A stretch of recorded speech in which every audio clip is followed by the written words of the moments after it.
special event alert.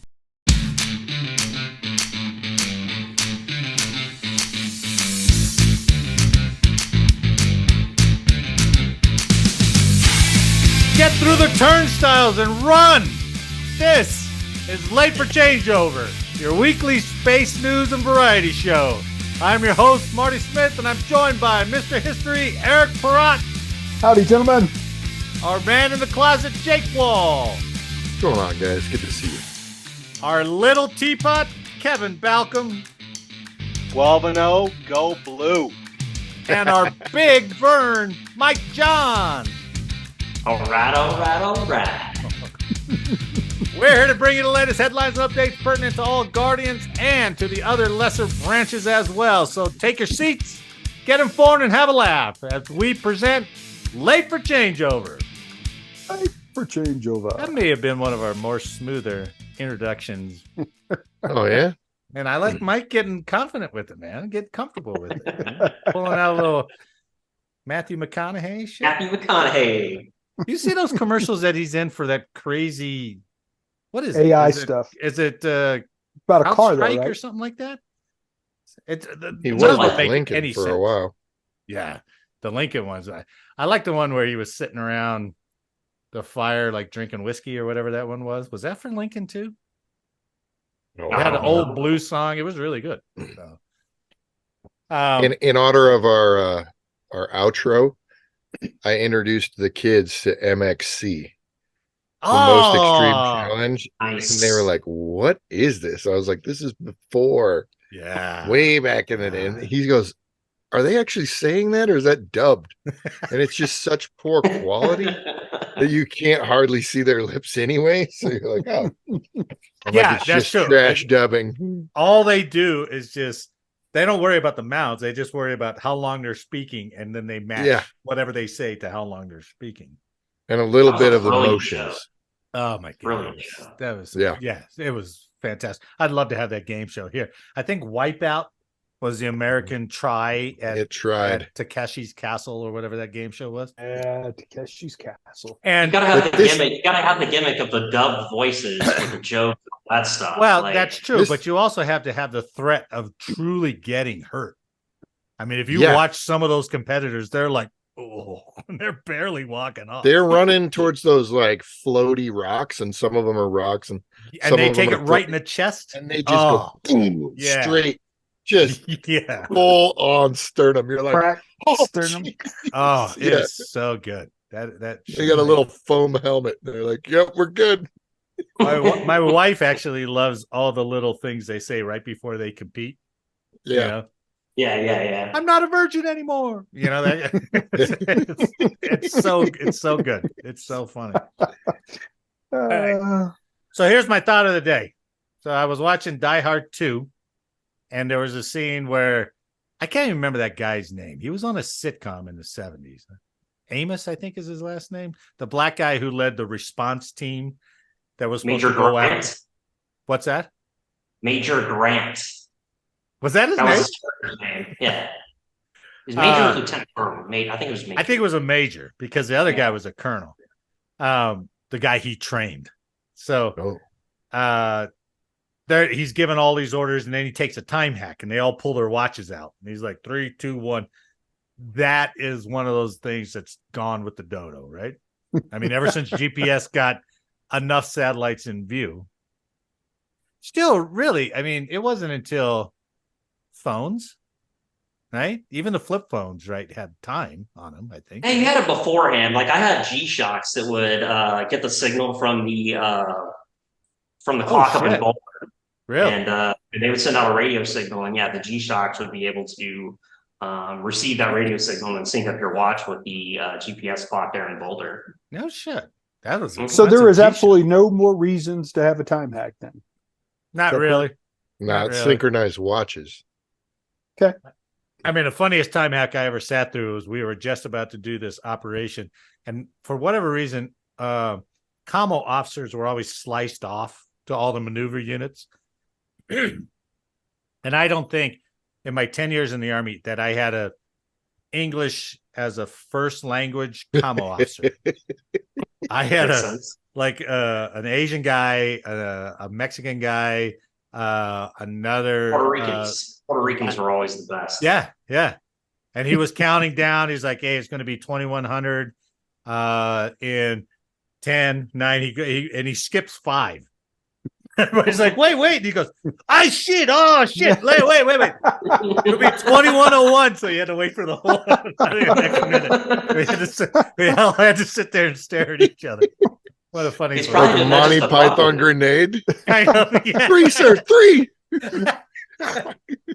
Oh my God. It was hilarious. Anyway, that was my thought of the day. So week go okay for everybody. Good Thanksgiving. Good Thanksgiving. Yeah, man. Good holiday. Good times.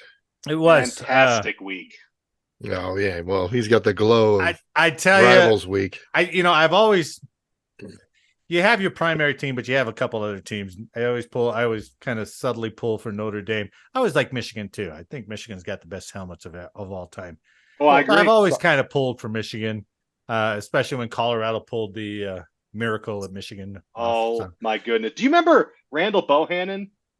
Bohannon. Yeah, skinny guy, right? He was in the CU's band at that game when Cordell threw. They were leaving, and they heard the crowd go completely silent. So they sprinted back into the stadium, like Cordell and Michael Westbrook, man, that was too amazing. soon. But so I always pull for Michigan, and against Ohio State, I don't know. I've always sided with Michigan. And when they went on, what was it? 6 minutes when they got that ball, 7 minutes when they got that ball, and they just drove it. Oh my goodness, yeah. Without our best offensive lineman. Oh yeah, he went down, right? Yeah. Yep. Oh, he broke his tibia and fibula, right? Yep. Yeah. 6 to 8 weeks. Clean break though, so no better ligaments that gone. than Achilles or something like that. So. Yep. Yeah, he'll be fine. Yeah. God. But what a game. Hurts. So yeah. Hands off to you. Yeah, my Buccaneers tossed it to the Colts. So yeah, they did. That was a bummer. That was bad. To the Colts? To the Colts. That's what I said too. The Colts. Come on, Yeah. man. Baker's getting tired, man. Lost to the Bears. A 4-7 record, and we're still in the hunt to lead the division. The NFL is so mediocre, man. I'm telling you what, the South is. So yeah, Baker's getting tired, just like Air Force. Air Force they lost half their team, their starters, right? And then those guys are so beat up anyway. They all took a dump, man. It was terrible. They've lost 3 in a row. Butt kicked by Army. I can't believe they lost to Army, man. And Hawaii. So, all right, Eric, take us down history road. What do you got for us today? Oh, man, I got a good one. Well, first of all, I got to tell you, to increase my history knowledge, my wife and I went and seen Napoleon Bonaparte today. The movie. Yeah, I've heard some mixed stuff. Review. Yeah, they tried to make him look like an imbecile, and at the same time to make him look like this super general in the field. Kind of disappointing, to tell you the truth. So I heard they kind of did. They could. There was a couple good battle scenes, but they could have done better. They could have done better. Really. Some of the battle scenes were basically the best. His interaction with Josephine was kind of corny and ridiculous. So that was kind of disappointing. Anyway, on with my history for this day. So, as we approach December 7th, 1941, the question always comes up, why weren't our carriers at Pearl? Yeah, why weren't they? Anybody know? I don't. No, they don't. All right, here's another question. Do you know how many carriers there were? 4. 3. So you had the Lexington, the Enterprise, and the Saratoga. Okay. Which Enterprise? USS? BSS 6. Oh. Detailed question. Had to look. Oh, he did. Scratching surface. He must be retired. So, doing a little research on that whole topic was interesting because it was strictly a coincidence that the 3 carriers were gone. And on this day, November 28th, 1941, Enterprise was tasked with delivering aircraft to Wake Island for the Marines. Oh, wow. Course Area Way Force. out there. Yeah. So I want to give you a little background, though. December 7, 1941, Japan carried out a vicious attack on the United States. We all know that. The destruction left by the Japanese attack was immense, with all 8 battleships at the harbor being heavily damaged or sunk, as well as damaging another 3 destroyers and 3 cruisers. U.S. servicemen deaths numbered over 2,300. Japan failed to destroy the U.S. aircraft carriers, but they were not too worried, as they predicted the battleships would be the decisive weapon used. However, the carriers that they spared would come to be their undoing, as they were the tools used to chase the Japanese across the Pacific as the war went on. So on November 28th, actually 26th, Admiral Bull Halsey, one of the classic hard-nosed leaders that fought for the U.S. during World War II, he started the war as a vice admiral and ended as a fleet admiral, one of only 4 people to attain that rank. So he was the one that tasked Enterprise with delivering the aircraft to Wake Island. Oh, wow. They were trying to get back and encountered storms that slowed their delay. They arrived back at Pearl on the 11th. Oh, geez. Yeah. All of them, or just the Enterprise? The Enterprise. Oh, okay. Saratoga was off the coast of California and San Diego being refitted. And Lexington was also on a resupply mission to, let me see here, I brought that up. They were on a resupply mission to Midway. There it is. So they were scattered. Yeah. All over the place. The USS Lexington was far out at sea on December 5th. Admiral Kimball, the commander of the U.S. Pacific Fleet, ordered Lexington and the cruisers and destroyers of Task Force 12 to transport Marine Corps SB-2U Vindicators to the U.S. base on Midway. So they were all doing missions, and it was by just coincidence that all 3 were away. Now you had the 2 that were, there was actually 3 in it, the Atlanta, fighting off the Wolfpack, the submarines on the right side. Yeah. But I thought it was interesting that on today's date, 1941, the Enterprise was spared because of what it was doing and was able to wreak havoc on the Japanese as we continue down the war. That's a great setup for next week and weeks coming up. And as much intel as the Japanese had, for them not to know that they weren't there was weird. Or did they? I guess a ton of details out there. Or did they know and they're like, screw it, we're already here, we got to go. They weren't very concerned initially because they thought, and probably still thought, that the battleships were going to be the main players in the naval war. But then aircraft proved to be a hell of a thing. Right. It was aircraft carriers. And not to be too much of a geek on this, but have you guys ever heard of Victor Davis Hanson? He's a historian. He's one of those fellow guys, I don't know how you get to be a fellow. But he's done a series of lectures, and they put a couple of them out on YouTube, and he does one about World War II, about the the whole air war for all countries.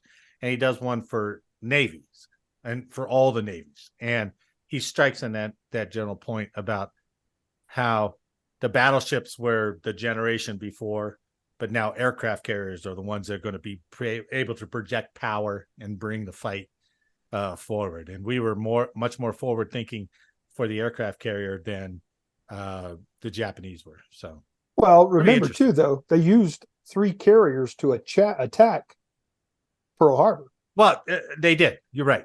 They knew what they had. They just weren't too concerned about the air power coming to bear. And if they'd have done the next wave and blown the fuel dumps, then it would have been a different story. So, the fuel dumps that are now causing poison water in Hawaii, as I think the last time we were doing our own stories, I think Jake actually did that story months ago. So, all the cleanup over there above Pearl Harbor. That was a rough one. Yeah, base housing. They basically evacuated all of base housing. So because all their water had fuel in it. Oh, nice. Maybe the Japanese knew that. And they're like, hey, 80 years from now. Got them. That fuel that we didn't blow up. Strategery. That's gonna I like the idea though. Like I don't know why. It's a cool idea putting that basically that tunnel that goes up the hill in Hawaii. Yeah. So that it's all just gravity force fed. Yeah, it's smart. It's a cool. It's too bad they built them out of tinfoil and they leaked all over the place. Well, yeah, I mean that's the problem. They probably never updated them since then, you know. We'll build these tunnels out of lead. They'll be the best tunnels, the gravity-fed tunnels you'll ever have. Yeah. Never have to worry about them again. And once we repair them, we'll repair them with asbestos. It's a great new thing. That shit is great. Yeah, that stuff sticks. That's how it goes. Good one, Eric. All right. I think all our viewers just dropped off, but that was a good one. Nice. So, was that 2 minutes and 30 seconds? I was trying to the lone survivor. Try to keep it short. We salute you. All right, let's get out of the news. So from taskandpurpose.com, they come out with this. And I think Task and Purpose is all tongue-in-cheek every time they do a space story. You know, it's like a bunch of Army guys will like, put the space story in. That would be stupid. You know, that kind of thing. Because every time I read through it and I edit it to read here, I've got to drop out all these little barbs and stuff that they throw at the Space Force all the time in every article they do. But I want you to know I bought stock in that publication. As you should. That figures. Mike Johns, you know that shit was funny. Give me a giggle. How's it giggle? Mike's tough. He's got 3 screens he's looking there, man. So he's live streaming all over the place.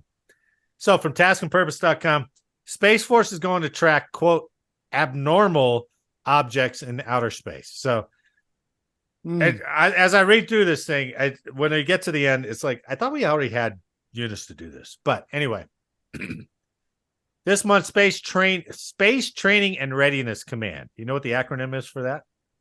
STARCOM, baby. STARCOM.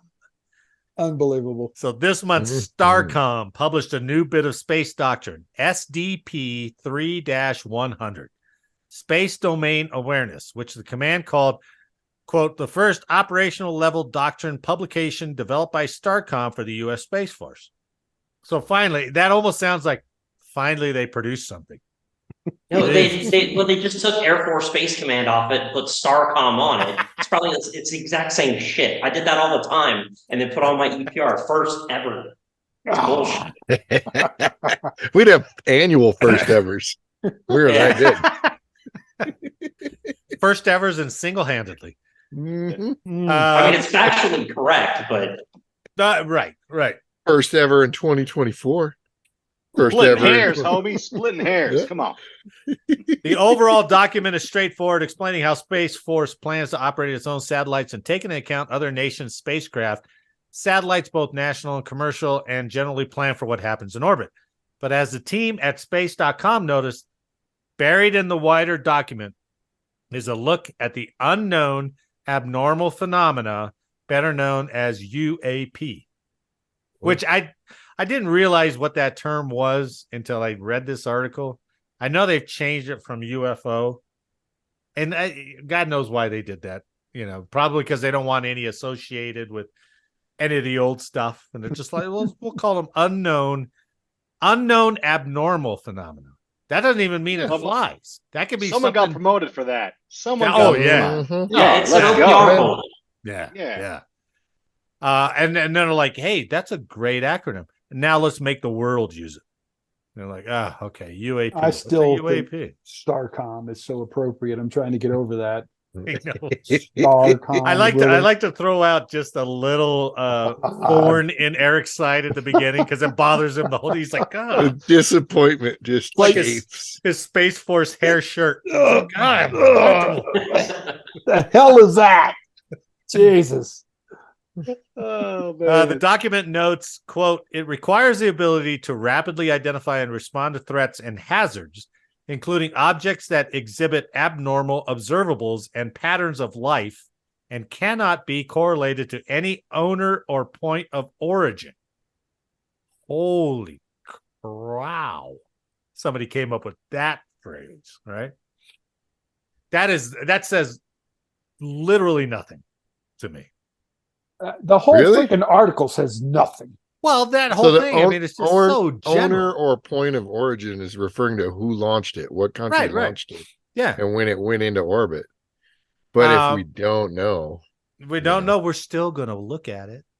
We're still going to look at it anyway. yeah, we couldn't figure out where the balloon was that floated across the entire contiguous lower United States.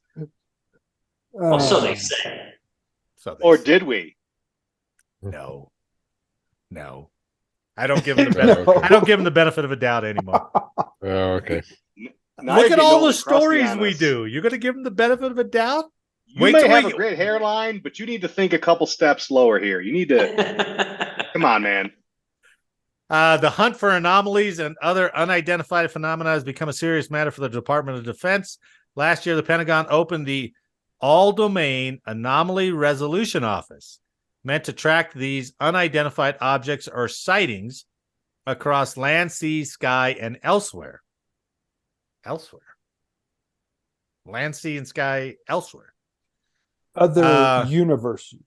The AARO, the All-Domain Anomaly Resolution Office, has received hundreds of reported cases from military branches and intelligence services. Its inaugural director, Dr. Sean Kirkpatrick, announced that he Can is you see the one airman sitting in that office drinking his coffee all day? I got nothing to do. There's nothing to see here. What'd you call that office? He's probably going like this. Sounds like a cop. 857 false. 823 false. Like just checking little input lines. Hey, did you call that false? Why you got 10 events in red there? You haven't even checked. One guy sitting there going, shit, I'm bored. There's nothing to see here. As Dr. Sean Kirkpatrick has noted this year, one of the biggest challenges when it comes to identifying anomalies is that there is not enough data. Space Force, meanwhile, has been laying out and testing procedures for putting more satellites into orbit and bringing sensors online, both for missile defense and to better collect an array of data from orbit. The widening array of sensors serve mostly defensive and intelligence purposes, but they also provide the tools needed to help identify these unidentified objects. But that's what is space surveillance? Wasn't it weren't they the ones who tracked everything, or was it space tracking? I can't remember the name of the. Geods. There's various. Space telescopes. There's a space surveillance network, right? That's we got a whole bunch of side-looking satellite stuff. So here, what are you guys a believer? Are the UFOs? Oh, yeah, but we haven't made contact. We have not made contact. You think anybody could keep that shit a secret? That's what I was saying. Man. That's what I said. No. You got guys sitting at the surveillance squadrons, and they see something. They're like, "Holy shit!" They're like, "Oh, hey, keep it quiet." Well, Dude, they give you a little flashy thing like Men in Black, and it all goes away. Yeah, the guys that say, "Well, you can't believe that we're the only ones here," and I'm like, "Why can't I?" I mean, why is that so hard to believe? I don't know. I think the odds are way too great. I think there's stuff out there and other things out there, but I don't know if they've gotten to us and helped us out or done anything. They haven't. No. Yeah. I don't know. You never know. I don't believe in the fact that yes, they're out there and they've still stayed hidden in this day and age with everybody with the camera.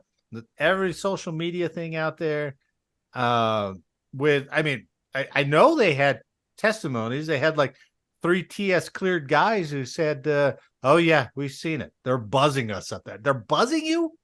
They're buzzing the jets? What? Come on, man. That's what I said too. And here's the other thing where I run into an issue with it is that if they're that intelligent that they've been able to fly all the way here, to get all the way here, what are they doing? Buzzing jets. They just came down to fuck around like a holiday weekend or something? Like on a jet ski? They're like, hey, watch me fuck with these F-22s, right?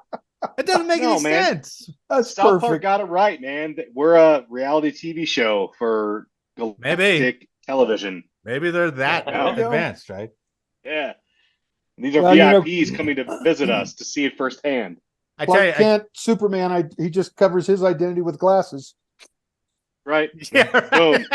Not me. It's not Superman. Well, there's still a majority of people out there who think Oswald shot Kennedy all by himself. You know what I mean? So look at Jake. yeah. I think those images, any one of those small images of the multiple galaxies out there, coming from the James Webb Telescope, the odds are so. I'm not disputing that. I'm not disputing that. But they travel all this way. Oh, just to teabag random people? Yeah, right. It's like it doesn't make sense. I would love to meet him. Got him. Like, yo. Yeah, but I mean, we go to Vegas just to do random shit like that. So, well, sure, if we have the means, you go to Vegas to do random shit like that. I say we, the royal we, right? Royal we. I remember driving home from like Office Swing or whatever, like at midnight, 1 o'clock, and I can't remember that old show that used to be on. I don't know if it's still on. Coast to Coast. Coast to Coast. Mm-hmm. Yeah, Coast to Coast, right? Hell Conspiracy theorist right here. And I've said this before, but maybe not recorded. But I thought this guy and his connection made him sound crazy. Just a lot of hiss in the background, like he's sitting with the ham radio and he's calling into Coast to Coast, right? Yeah. It was a fun ass show. The best theory I heard on UFOs was he said that UFOs are actually time travelers from the future. And they're coming back to see the past, but they got to stay hidden because butterfly effect and shit. And I was like, that is the greatest crazy theory I've ever heard in my life. Because it makes so much sense. That makes more sense that we traveled back in time than somebody came 1,000 years just to fuck around with our jets. It's very simple for me. I'm from Missouri, the show me state. I ain't seen shit. There's lizard people all around us day to day. They're running our governments. Is that from Cyberpunk? Cyberpunk. You think that old man would play Cyberpunk? No, Vern was like lizard people. That's like. Oh yeah. You haven't heard of the lizard people? Yeah, that's right. No. You gotta start listening to conspiracy theory podcasts, man. Yeah. Like Hollow theories and all this stuff. There's some crazy shit out there that people think. It's hilarious. That sounds amazing, actually. Yeah, that would be fun. All right, let's go on to some good stuff, right? So the USO, again from taskandpurpose.com, the USO came out with their 2023 Troops of the Year. And they highlighted, again, Task and Purpose, that there was like 6, one per every branch, right? 1 space person and then 5 lesser branches. So, but they only highlighted 2 because in both of these cases they used a tourniquet. So I always like, that's what you got out of this story. You got 2 people who use tourniquets. So I saw that and I was like, okay, let's read about the tourniquets. Were they applied properly? Well, I don't know. In this first one, I don't know. Okay. It starts off saying the fast-acting use of tourniquets by an Army combat medic and a Space Force guardian in off-duty emergencies earned them United Service Organization Service Member of the Year awards. Space Force Specialist Danielle Green. Now, I had to look this up, right, with the new ranks and all that stuff. So I think up until E4, Space Force is like Specialist 1, Specialist 2, Specialist 3, Specialist 4, right? Oh, I didn't know that. That's interesting. Yeah, it's an old Army used to have specialists. Yeah. Well, they still have a Spec 4 rank, which is an E4, but they used to have degrees of specialist too. So it just says specialist. So I don't know if they're supposed to designate. Are you a Spec 1? Are you Spec 2? And there's no more staff sergeants either. They're just regular sergeants. Oh, are they really? Is that what it is? Yep. Now that's just Space Force and Air Force, or just Space Force? No, just Space Force. Interesting. All right, so Space Force Specialist Danielle Green and Army Sergeant Michael Wolkiba were named USO's Guardian and Soldier of the Year, along with 5 other troops from each military branch, the Coast Guard and the Reserves. So Specialist Green was on a bike ride in Steamboat Springs, Colorado, with her husband and in-laws when she heard a scream from nearby. So following the yell, she found a sidewalk that looked like a crime scene. This is a little overdramatic. Ooh. Looked like a crime scene with a teenage girl standing in growing puddles of her own blood. The girl had been sitting on a lifted pickup truck with a grill behind her. As she jumped down from the truck, her leg caught the side of the grill, ripping open deep gouges. I know. When I read that, I was like, oh. Because as soon as you're in the air and you're like, oh. But she was standing, right? It said she was standing. So should have tried to walk it off first, just in case. We don't want to file any VA claims. Throw a little dirt on it. Yeah. So Green got off the bike and she stopped. She got the girl on the ground. She asked for a shirt from the girl's friends, which Green used to put pressure on the wound to attempt to stop the bleeding. When that didn't work, she decided a tourniquet was the next option. Green, who is an all-source intelligence analyst for missile warning. All right. Yep. She knows our background. Are they still 1-0s up there then? Or wait, or did they flip over to Space Force, or is that Air Force intel? I think the Space Force has their own intel guys. They're all we took a handful of them. Yeah. Really? Yeah. She said she'd learned how to apply a tourniquet in basic training using a bandana and a Sharpie that the group had. Ooh, who carries a Sharpie with them? Nice. She fashioned a makeshift tourniquet just above the girl's knee. Green and her husband were able to load the girl into a car and send her off to the hospital, which was about a 15-minute drive. And the article doesn't close the door on that. Doesn't say what happened to the girl. So time applied in blood, on your head, right? Because you got to know what to loosen. I got in trouble at work one time over a similar thing. Had some people come up. Got in trouble? What do you mean? Let me tell the story. And he was just randomly applying a tourniquet to his own arm. So we had a troop sneak it up to the guy that driving home one night saw an accident and pulled over and attempted to render aid and all that kind of stuff. And long story short, the person in the accident passed away. Well, they came to me because looking for advice and stuff like that on writing they wanted to write a commendation medal or an achievement medal and figuring out where they wanted to go with it. Yeah. And I said, well, tell me some of the facts of this stuff. What happened? And they ran through, okay, so-and-so was driving from here to there and saw an accident and it did this, did that, whatever. And I go, well, did the person survive? And they go, no. And I go, you want to write them an award for not saving a life? Then I got in trouble. But that's fair. I would have said the same thing. Well done. The attempt is better than not. That's what they. You just kept driving. I hear that. But that would have been my first one too. It's like, what are your odds? Yeah. No, not doing it. Sorry, bud. Sounds like a lot of people there. What are your odds? Now, as far as tourniquets go, when I got in my motorcycle accident, when I was laying on my side and I lifted my leg up and it was bleeding like crazy. Here we go. So I was like, oh, I got to put a tourniquet on. But you know what thought came to my head was that because I was looking at the blood and that stupid old video came up. Remember that old training video we used to have to do? Yeah. It's like, if it's bright red, it's capillary bleeding. If it's dark red, it's arterial bleeding. And that stopped me cold. And I was like, I don't know what fucking color this is. Is this white blood? It's irrelevant. Dark? At that point in time. And I was like, you sir, what color is this blood? Back to the CBT for you. So I know I was obviously a no-go on that CBT. So good on Specialist Green. She rendered aid. I wish they had covered and said what happened to her. But okay, so Sergeant Michael Wilkeba on August 4th, 2022, him and his wife were driving to California from Fort Bliss, Texas to visit family. As they drove through Arizona, they came across a multi-collision accident.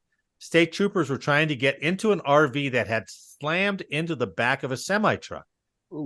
Wolkiba ran over and offered his assistance, telling police he was an Army medic. The troopers broke the RV's window and boosted Wolkiba inside the vehicle. He found an older couple with their 2 dogs up front and realized that the woman wasn't breathing well. She also was trapped under the RV's collapsed dashboard and other debris, which another EMT, who they boosted into also, they pried up the dash using a crowbar so they could work on the woman.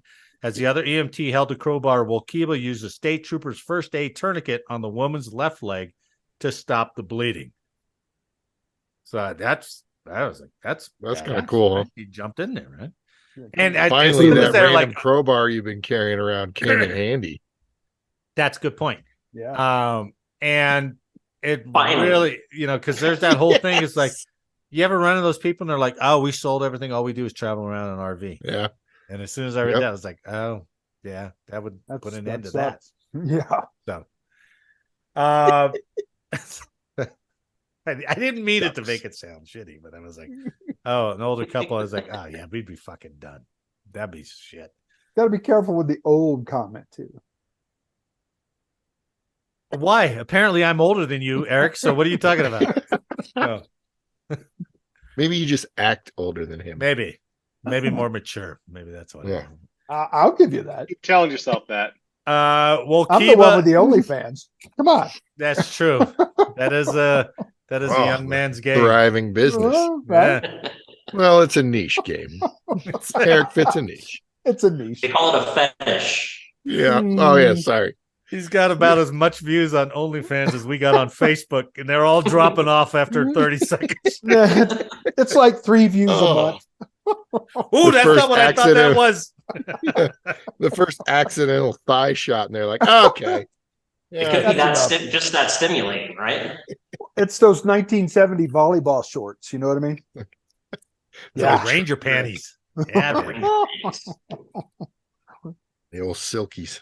So the others that were honored by USO real quick, Navy, there was a hospital corpsman, 2nd class Dean Brantingham, who's a behavioral health technician on the USS Carl Vinson. Air Force Staff Sergeant Andrew P. English. He fought a fire at weapons school when they were up in, I don't know. He was performing special mission aviator duties in support of the U.S. Air Force weapons school when he fought a fire on a flight deck and saved 15 airmen. A flight deck or a flight line? It says flight deck. So I don't know. Maybe that's something flared up and he was like, "Oh, put that out." In the aircraft. We got 15 people on here. You just saved them. I was like, not really. Not really. Yes, you did. Mean, if he would have just walked by, he's like, somebody else will get it. Well, it would have gone out with the wind anyway, but I just put it out. So. Stop in the plane. Marine Corps Sergeant Ramon Garcia served as a Marine security guard in Erbil, Iraq, when a Foreign Service national exercising in a gym had an accident. He had caught his wrist on a squat rack and sliced it open. Ow. Ramon provided immediate first aid with a gauze and a compression bandage to stop the bleeding. National Guard Staff Sergeant Cody J. Foster of the Texas Air National Guard was supporting Operation Lone Star when he spotted a mother carrying her 3-year-old across the Rio Grande Valley. He supported them while coordinating transportation and medical care. And Coast Guard Petty Officer Jordan M. Kenyon supported 6 deployments to the U.S.-Mexico border and supporting Department of Homeland Security interdictions of more than 34 shipping vessels. So he handed out water. Maybe. He wasn't tying anybody's blood off, that's for sure. Not like those two. So I want to see the safety brief after the dude who slid his wrist on a squat rack. I know, right? No, how does that happen? What is going on? Well, he was a foreign on? national, so there was no safety brief done. Yeah, because they don't have to go to him. That takes a lot, man. Like, what kind of equipment are they on there? Like, yeah, man. I have so many questions. I mean, you guys seen the videos of the Iraqi army doing jumping jacks and shit, right? Yeah, that was such a classic. Come on. Yeah. And we've all seen some of the workout equipment, like in deployed Rusty, environments. So, freaking sharp edge.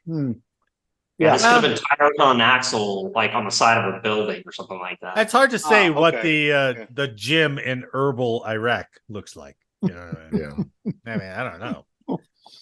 Could be just cinder blocks with a bar through it. Yeah, it could be just like wheel rims with like extra sandbags around them or something. I don't know. Fair point. Have you guys ever like thought about how many civilians actually have any kind of self-aid buddy care training? You think about civilians? No, I mean, so my brother and I had to check a pulse, and I was like, check the pulse. And he's like, I don't know what you're talking about. What are you talking about? Check a pulse. I'm like, fucking check his pulse, man. He's like, right. What are you saying to me? Why would I know how to do that? I don't speak Spanish. Yeah, exactly. And I was like, what do you mean you don't know how to check a pulse? Like check a pulse, I think of it like yeah. It's like, no, he's awake. That's not the right answer. That's true, but even with the old self-aid buddy care training, which I thought was decent training, the videos were funny, but and then you had to do the hands-on portion. Right. I like but that I think part. they've done away with it all, right? Done away with all self-aid buddy care. I don't think it's out there. So, but it still confuses me. Like, remember old CPR training? I mean, not the full up where you get licensed, but the stuff that we could do. Yeah. And that CPR seems to have been like, okay, just don't do it because you're going to get sued. So we're not going to teach it anymore. Shit out of this you're going to break his ribs. You're going to give him a disease. Just don't do it, right? Because I don't think CPR is even because CPR started off like turn their head to drain the puke, and then like levels of CPR, and then that's right. Later on, it's like here's this dental dam that you got to put over. Oh yeah, right. And you're like, hey, just fuck it. Just do chest compressions. I know, like, that's what it is now. It's just chest compressions. Yeah, and they're like, people are getting broken ribs. They're getting broken ribs and they're suing you. So don't even do those. Well, that's how you know you're doing it right. Is you're kind of supposed to break the ribs. Yeah. Well, with that dummy, you got to go down for the clicks. Mm-hmm. Yeah, that was not easy. So, and it used to be on the beat of Staying Alive. Yep. Too. But then I had a great episode. I saw the Office episode. Yeah, the Office episode was classic. Oh yeah. Right, do you know what's along the same beat? Is Another One Bites the Dust by Queens. Yeah. I'm sure. Yeah, the exact same beat that you're supposed to get. So which one do you sing? That's save him, morbid to be or you know he's going down, right? I just know Another One Bites the Dust more than Staying Alive. Well, let's not take you for your first responder then. Hey, what do you do your CPR to? Another One Bites the Dust. Oh, it's like that. This guy, get out. That's great. All right. Another government audit. Another fail, gentlemen. Man. So from news, like 0-7? Surprise face. Oh yeah. Oh. Well, here's the one. 0-8. 0-6. 0-6. 0-6. Oh, we're still good. So from newsnationnow.com, the Pentagon fails an audit for the 6th year in a row. The Pentagon has failed its annual audit of its accounting systems for the 6th consecutive year. The U.S. Department of Defense has nearly $4 trillion in assets, including weapons and supplies. But auditors found almost half cannot be accounted for. Half. Spreadsheet's bad. Yeah, amen. Have we talked to Ukraine about borrowing their spreadsheet? And Ukraine's sitting over there like using macros, bro. What are you guys mentioning us for? You don't even know what you're giving us, man. Oh man. That's awesome. According to the DoD, the Pentagon passed on 7 of its 29 sub-audits this year, since the DoD accounts for over half of all U.S. discretionary spending. That amazed me. I did not realize it was that high. DoD accounts for over half of all U.S. discretionary spending. Conducting audits is challenging due to the department's size and scope. In response to the audit, Pentagon staff acknowledged the results as a significant opportunity to improve. Now, here's the cherry on top, right? Sabrina Singh, the Pentagon deputy press secretary, said, quote, We're working on improving our process. While it wasn't the results we wanted, we certainly are learning each time an audit passes. Unbelievable. It's a continuing and ongoing process that this building is assessing. Okay, no more questions. Thank you. They're learning. That's how we're doing it. Well, as long as we're getting better, I guess, that was the VA's response.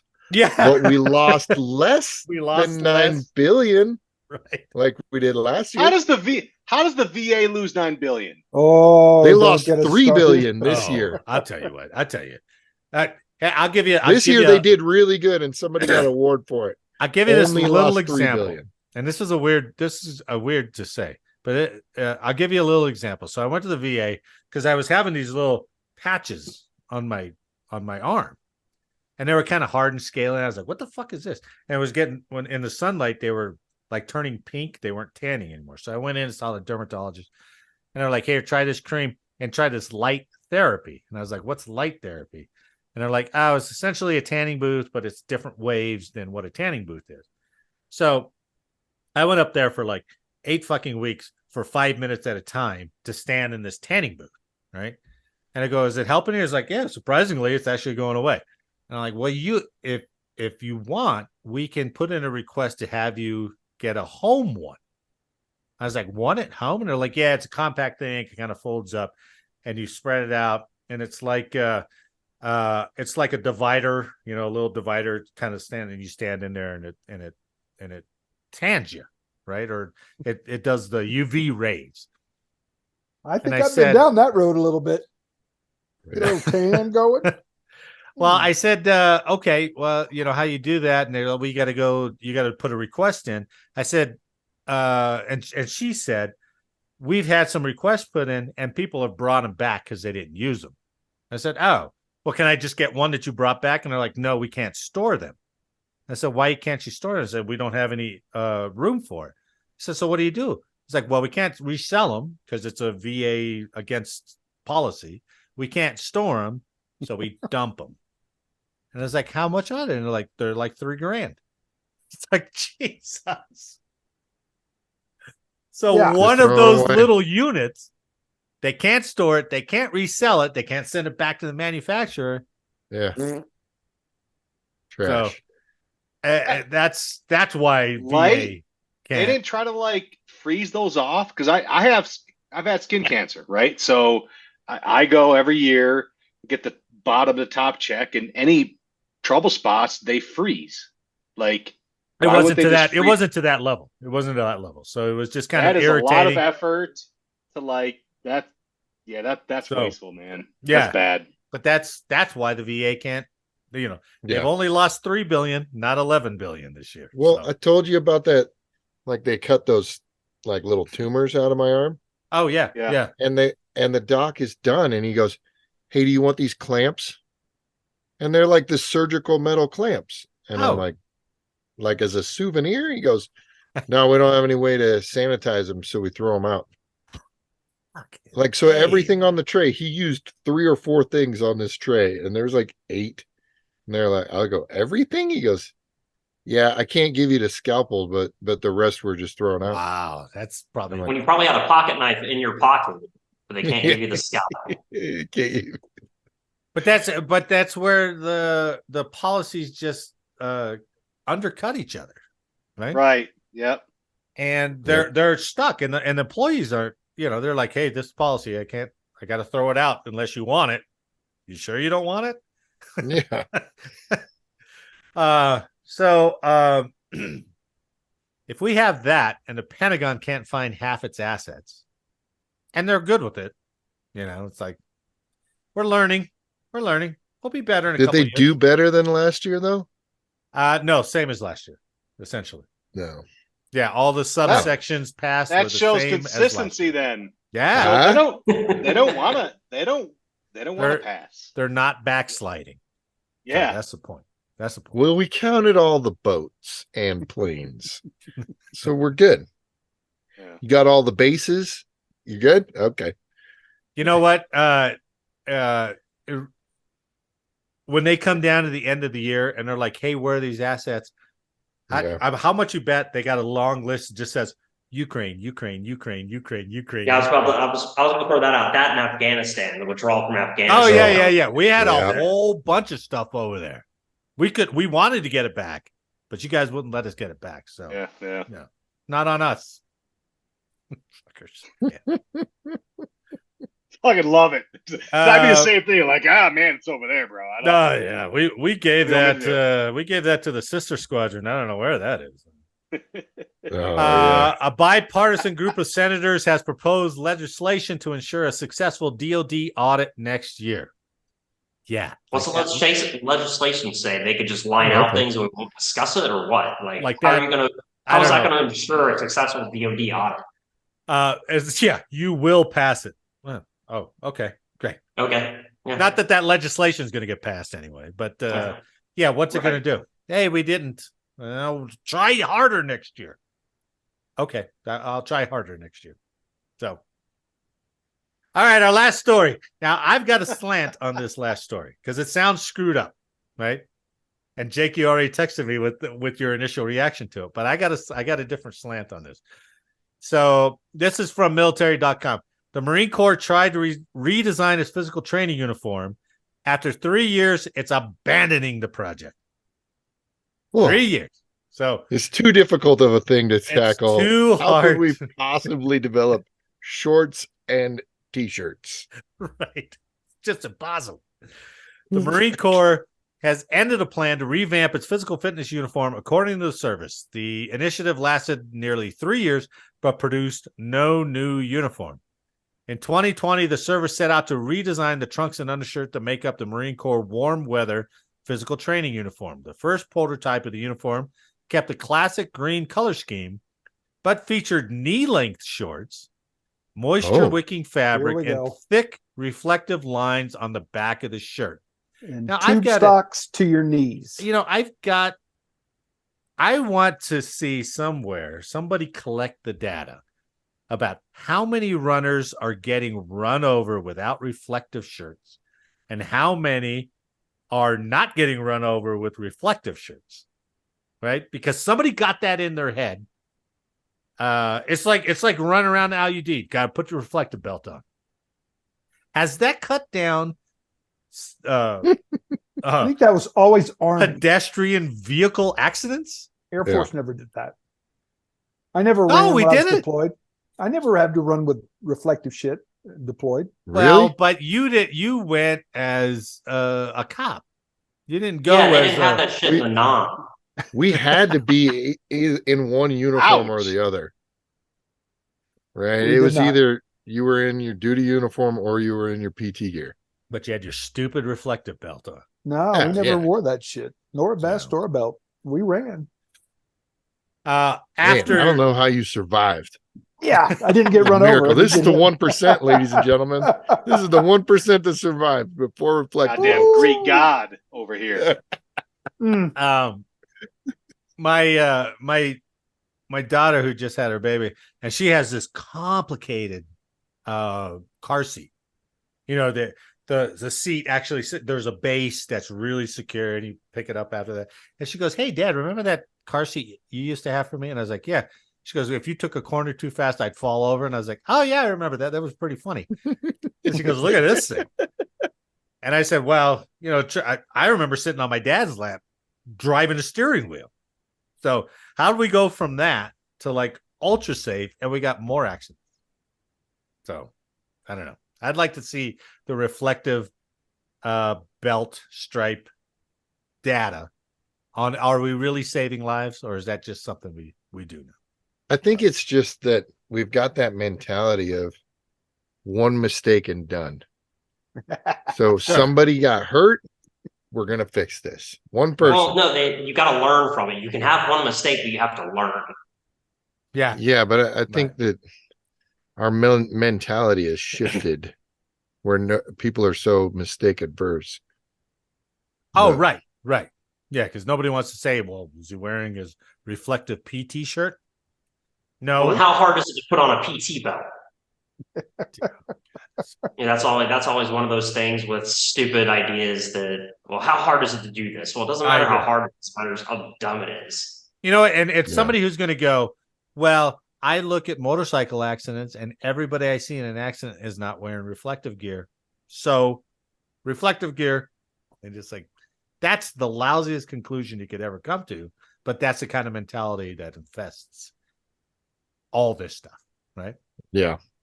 Well, no matter how much reflective gear you have, it's not going to take my eyes off my text message that I'm looking at when I run into the motorcycle rider, right?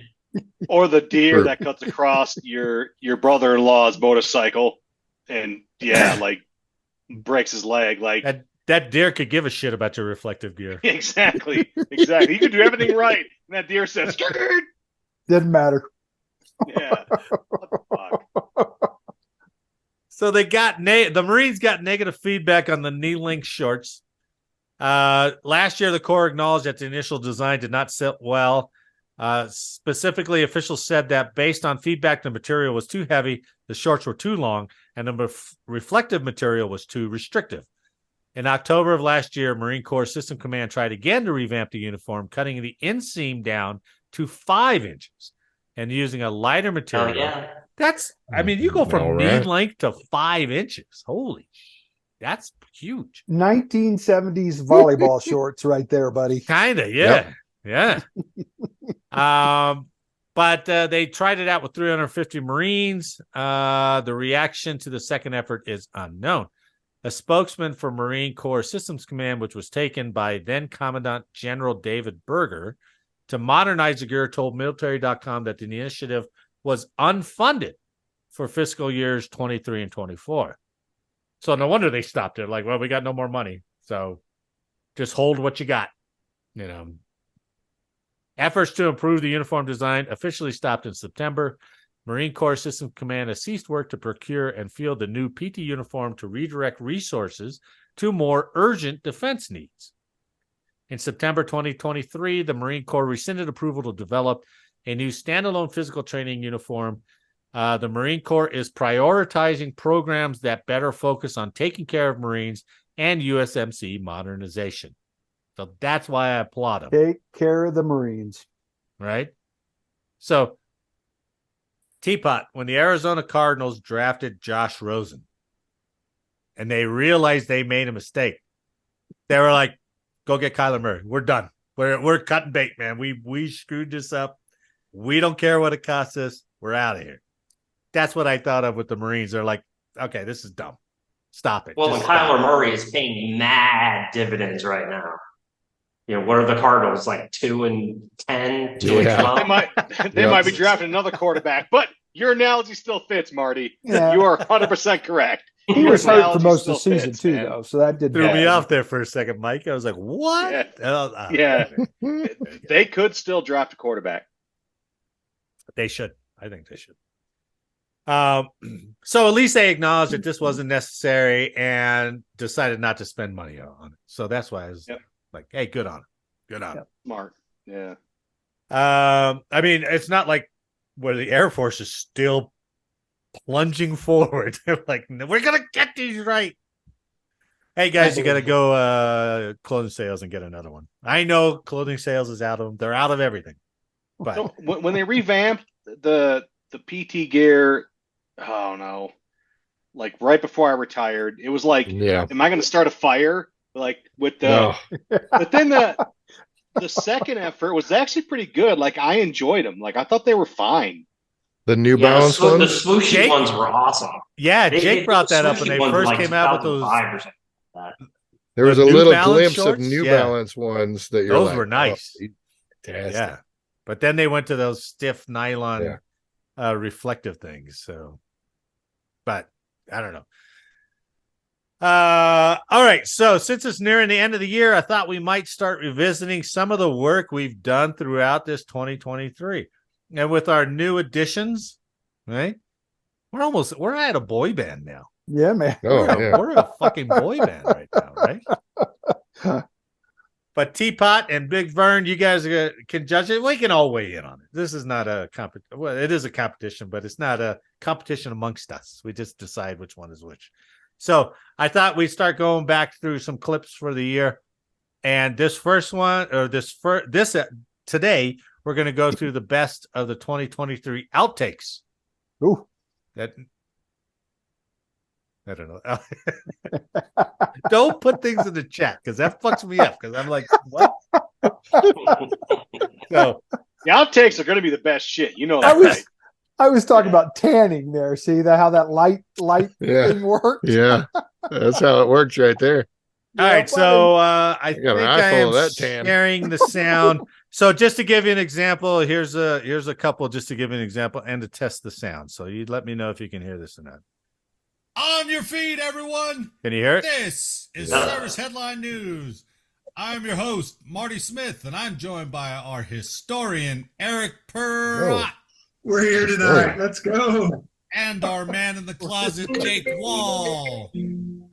God damn it. It wasn't my fault, man. I didn't do it. Marty, my years of springing into action are over. That was incredible. That happened early in the year. That was early in the year, too. That was great. I don't know. Marty. Whose phone was it? What's that? I got to drop off. My niece is calling me from Boulder, so I'm gonna hop on because she's supposed to come down this weekend. Completely spaced. We told her she can come down with her boyfriend, so I've got to work that out. Good luck. Good luck. Yep. All right, thanks, Teapot. Thanks for being on, man. Yeah. See you next week. Yep. One less medal contender. So yeah, woohoo! In your face, Teapot. Do you remember when that happened? Do you remember when your phone went off? Yeah, that was way early in the year. It was like the one time my phone is always silenced. It was like the one time. I was like, what the? That was pretty funny. Was that yours? It was mine, but it was my phone, and it linked right to my computer. Yeah. Have you done that before? Oh, so you can answer on your computer or something? Not that I know of. Oh my God, that was perfect. How do I mute that? I have to disconnect it from Bluetooth if now. If it comes up random, that's about the quality of the show. Here's Mike. Here's how we used to go through what stories we were going to do. You want to go over Harry Belafonte? Nah. You know, he died today. Harry can suck it. The guy's 30 minutes old or 30 minutes dead. I'm cussing him. Come, Mr. Telly, man. Take it right in the ass. Oh, shit. All right. So for us, we'll just decide on consensus, right? I got 4 examples. So just a couple minutes apiece, so it won't be long. But the first one is where we start talking about VA disability. This was with Scott Westfall. Oh, yeah, nice. I want to see somebody develop like a daytime CPAP. So you got half the Space Force walking around with CPAP names. I got a couple of 2-steps guys in my next class. I'm going to roll that into my curriculum. Nice, Scott. Nice. Yeah. The walking CPAP. There's probably some contractors out there that are on oxygen. I'm on oxygen. There was a couple of Buckley. Exactly. Wheeled in her oxygen. I was like, oh my God. I was on oxygen 24 hours a day That's from right. January 2018 to I think May of that year. I'm sorry, Scott. That was a low blow. I was hoping you'd make a joke at my expense. Thank you for that. So he Marty's stub will come out later. He could Don't riddle worry you about with it. riddle you with See, jokes Eric, for you're the not rest of the special. podcast. He's whittling through the layers. It takes time. So he is that F-15 guy who just came in and goes, that was inverted. So Scott just slapped us all down with, I was on oxygen. Well, I lost the leg, prick. You lost a leg playing Johnny Fuck Around. I know. I Play did. it off. That's true. And it's only 2 or 1/3 of a leg. Yeah, it's close enough. Jeez. It's 40%. It's not as much as a CPAP. I like Eric Eric's. jumps in with, I ran over my own I liked Eric's surprise at this part, right? dog. Wait, Marty, what is the level of disability on that? 40%. Literally? Yeah, CPAP's 50. Fucking sleep apnea is 50. Yeah. No, great. it's not. Yes, it is. Yes, it is. Well, then I need to go back and get fucking reevaluated. Here's what's crazy. And Marty, you can cut this one out if you want. I went to grief counseling after my brother died. Oh, yeah. They gave me 30% for that. Holy shit. Wow. Permanent 30%? That is a permanent, right? Wow. Well, he's permanently dead. Yeah, Oh, yeah. exactly, Marty. Thanks for bringing that up. Dead. They were Oh like, man, "You we are don't brutal. like change." I'm like, when it's a brother dying, Yeah, who I does? I don't. When it's my brand of pre-sliced cheese, don't mind it. That's Jeez. probably why That's I didn't what- get that's what 50 they said? instead of 30. Yeah. Yeah. Wow. Wow. 30% disability because of your wow. But That's what but I did. I went. But here's the thing: you weren't trying to get it. Now imagine the guy No. who is trying to get it. I literally just went to grief counseling because, like, you know, I was his like active caregiver for the last months of his life, right? So I was just, hey, everybody, every time, if you need help, go get it. If you need help, go reach out. And I'm Had like, to drive okay, you hey, crazy, right? I'm gonna go reach out Yeah, to this exactly. resource. Yeah. And it wasn't anything crazy. It Listen was how just grief somber it counseling. got. You know, Yeah. like, I feel so bad for Yeah. Jake, man. I feel so you bad for don't Jake. like change. I'm like, no, I don't. It was ridiculous. Page 13. Look at Scott. What do Yeah. I tell this? Okay. Oh, there it is. Bold. What Chapter would you 2. What would you say if we changed you by giving you 30%? Would you like that change, Jake? Would you like that change? What about This is a trick 30? question. I don't like that change, but yes, please. Yes, please. Good answer. I Good guess, answer. I guess that would make me feel a little better. All right, that was one about VA disability. I think we did that in like January. No, February, right? Yeah. It's been a little while. All right, this one's about cops. I don't know how remember, Mike, all this was like we were bullshitting before we actually got to the episode. So, but this one was about cops. So this is selection 2. See? And you scoffed when I was talking about cops fucking all the time, right? Oh God, no, dude. Remember when I brought that up before? I was like, "Oh, fucking cops Eric, are gonna be pregnant." you scoffed at that, Eric? Yeah, he was like, "Hey, There's hey, hey, one thing. back no. off the cops." And I was like, "Are you kidding me?" Two things you guys do. Well, yeah, two things is fuck around, like literally, cops are notorious for it, and destroy your own shit. Like Yeah, cops I will would get agree bored with as fuck, and they will destroy a vehicle. Like We could tear up There's- some shit. there's that famous, well, I don't know if famous, but military famous story of the car accident on the flight line where the cop was getting a blowy from the fellow cop Oh, and they no crashed way. and got wedged. Oh, I never heard that Are story. you talking about I'm under the yeah. F-15? I believe so, yeah. There was one that ran into it. I don't know if he was getting blown. I think he just fell asleep and drove into the well, F-15. either way, yeah. Dude, we caught multiple times cops getting blowies out on the flight line in Alaska. When I worked at They- GPS, when I worked I It was guess I like got at the far end Yeah, in the they woods. stopped putting two Oh, no people shit. in a vehicle because of that. Oh, jeez. First of all, one person shot another person's leg with the M9 That could happen to Oh, anybody. yeah. I'll let- because Oh, he's it- no, Could have blown no, up. he's only like- one's carrying. I like where Eric goes. That can happen to anybody. Yeah, Eric's like, oh yeah. No, it was like that. We've all been there, right? It It was was like, that safety. well, it was Yeah. like, this is a safety feature. If you press down on the barrel, it's It doesn't basically flare, like the right. same thing as having a safety on. He's like, yeah, Okay. right. Show me. Push down on the dude's leg. Shot Blam. him in the leg. I Shot him in will the dang concede. leg. I will concede one comment that Marty said a while back, that all the space guys that get washed out become cops. Yeah, that's true. A lot Yeah. of them do. Yeah. So Yeah. thanks a lot. Yep. Oh. Oh, okay. That was good. I like that one. Well, that's number 2. The third one is about making money out of the military, or not. I mean, while you're in the military, but off duty. And I think we talked about, but we never actually recorded this. It was one of the topics I wanted to talk about. Remember how many different things, how many different ideas that service members had to try to make money on the side? Oh yeah, constantly. Well, Amway was one of the big ones.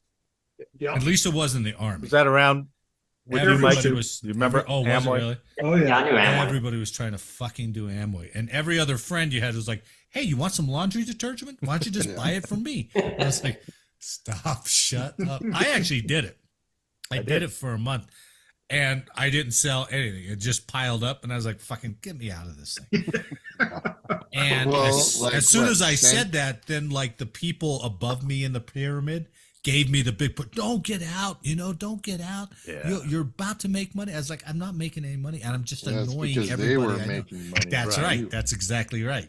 And I was like, Jesus, enough. Now I really want out. You fuckers are ridiculous.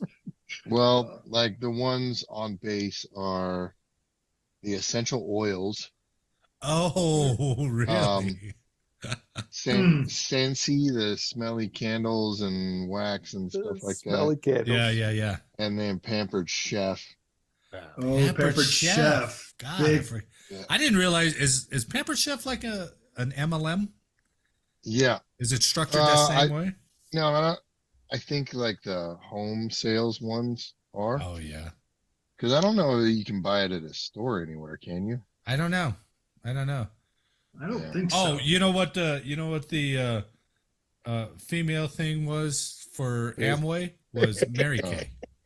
Oh yeah, Mary Kay is a good one too. Yeah. What's Wait, pull that back, Eric. What is it? Eric, that You're too keeps close to the blending camera. into the background. Yeah, Yeah, you're wait too a minute. close to the camera. Jesus. Oh, there we go. Oh, okay. It's a Scentsy candle, baby. Oh, is that From what the that Air is? Force, yep. Candle burner Yeah, Nice. or oil burner, whatever it is. it was candle. Yep. Mike. Oh my God. Mike, did you know Captain Nate White at the time? Yep. So Jake goes into that in a second. Hey, by the way, what's an MLM? What is that? Multi-level marketing. It's the ripoff. Oh, the pyramid bullshit. Yeah, exactly. I got you. Exactly. And I think Amway is still around, but it's called something else, I think. Oh, is it now? Yeah, it's under a whole different name. They did a whole like relaunch, or at least it was several years ago. And I was like, what is that? And they're like, oh, it's the old Amway. And I was like, fuckers. They almost got you In back. 2020, April Yeah. 2021, Amway was sold for $8.9 billion. Jesus. That's amazing. Billion? That's as great. with a B. Oh shit! The top of that Yeah, pyramid. so evidently they were making money. Yeah. Yeah. You know, lucrative. technically, Yeah. the system would work. I mean, if you really dove into it and you wanted to be Oh, that yeah. guy, you could make it work, and you could make Well, money off of it.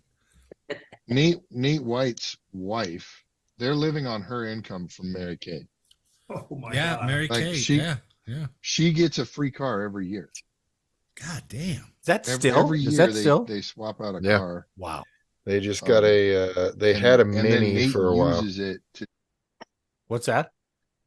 They had a mini for a while, and then A pink mini? it was black with pink stripes. Oh, okay.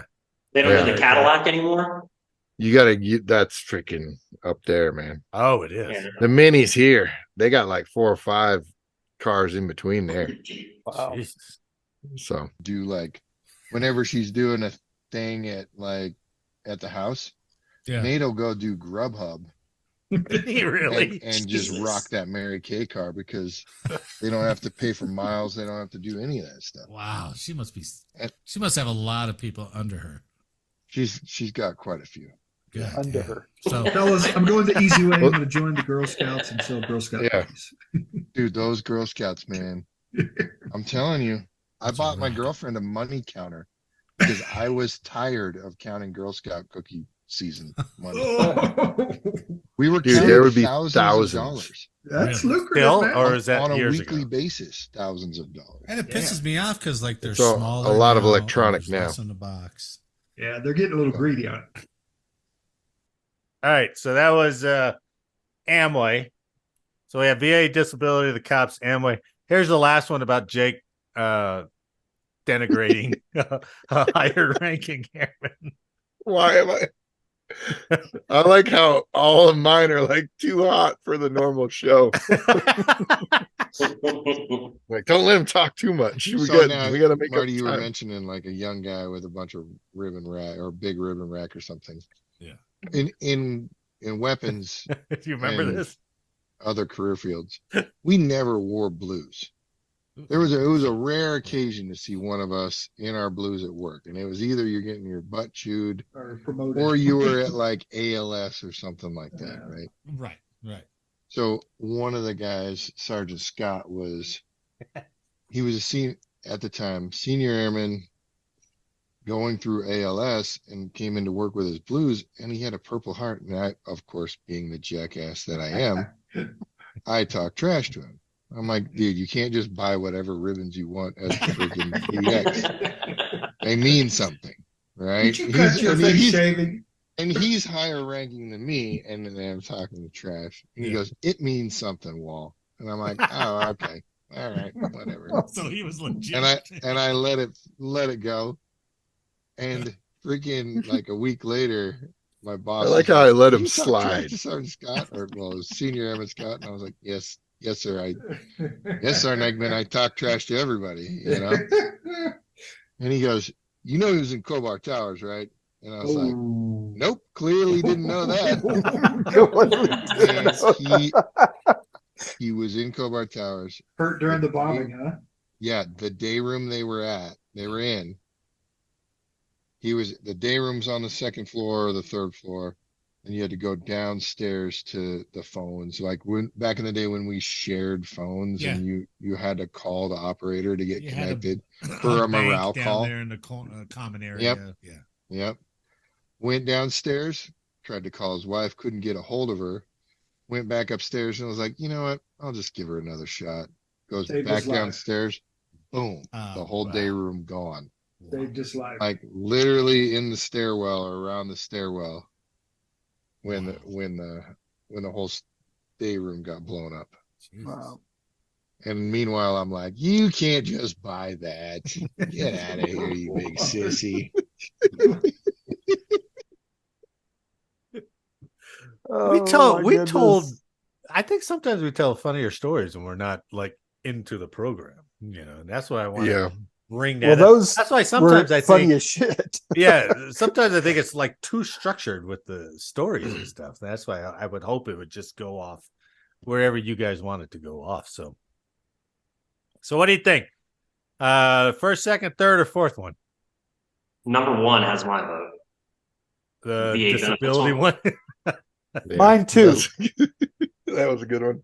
I like it because of the somber mode with his brother dying, and it's like, oh shit, man, I really feel bad that we're talking about the guy's brother, and then it's like, he gets 30%. Fuck, I got 30% for that. That's bullshit. I love the fact that you only got 40% for your stump. Yeah, motherfucker. I love that he's supposed to be getting 50%, but he's not. Yeah. So much for that idea. I don't know. The cop one cracks me up because I don't know. Every time we talk about the cops, man. Well, that's a special thing too, because at Sibbers, there literally was that one time where every airman was pregnant. I said that, right? It was like 3 women were pregnant by cops. At least 3. Damn. Yeah. You know? Different cops too. Yeah. I was like, what is the same cop? It's part of our OJT training. Is it the gun belt? You gotta go impregnate the nonners. Is it the ammo pouch full of snacks and condoms, or what is it? Clearly it's not condoms, huh? Yeah, it's not condoms. And it's not bullets, so what is it? Confiscated roofies, that's all it is. All right, so we'll go with the VA disability as the winner. Next week, I was thinking about doing maybe a best of our presentation. See, Mike, you came in too late because we used to present our all military team. That was fun. We've kind of run that out. Unfortunately, we thought of everything. I don't know. I always think, is there another category we could do? So now when I get General Chris Petty on, who was a helicopter pilot, that's one thing we didn't do. Like, what's the best helicopter? Yeah. Right? Well, we talked about doing it. It was just we talked about many. we just never got around to doing it. Yeah. So, but okay. I don't know. I don't think any good podcast today. Good podcast metal today. Fair enough. Nobody impressed. Okay. I thought it was pretty good today, man. You did your jobs. You did your jobs. So, show was good. There we go. But we are at shift change. We are at shift change, and those guys are still in changeover. So, god damn, stop going over briefings. Get it out. Man. You remember those? And you can stand at the window and try to stare them down. Yes.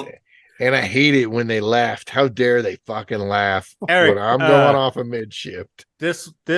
Oh crap. The window? This window right here was the ops floor, right? Or the ops floor was that way. So everybody was in here.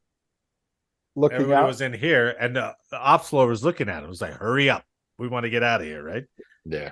And some commanders would just go on and on. It was like, oh, we got another announcement. Oh, we got to do this. I mean, and some commanders loved that, despite the crew, like 20 strong, all looking in the windows, like, come on. So, anyway, on behalf of all of us here, I'd like to thank you for listening today. Please like, share, subscribe, and let us know how we did in the comments. Make sure next week that you are not late for changeover. Man, thanks for the week, and I'll see you next week. Mm-hmm. All right, guys, take it easy. I got nothing for you, Eric. I'm sorry. Damn it, Jake. I actually look forward to that. You were looking forward to it. I was like, I thought something would fly tonight. I just did. I had something earlier, but then I totally forgot. Maybe Mike is better. Maybe we get the new guy to make some. Oh, here we go. So what am I supposed to do? Just some smart shit about Eric. You have to make a witty comment to Eric. All right, based on something he said previously. Now it didn't work with you, so now he gets to make some funny shit up about the man in the closet. We got rivalry now within the boy band. Wait, is this still for the podcast or this post podcast? No, we're not post yet. We're still good. We're still trash talking on the podcast. Thanks for listening. We'll see you next week. Jesus Christ. Keep it going. One more time.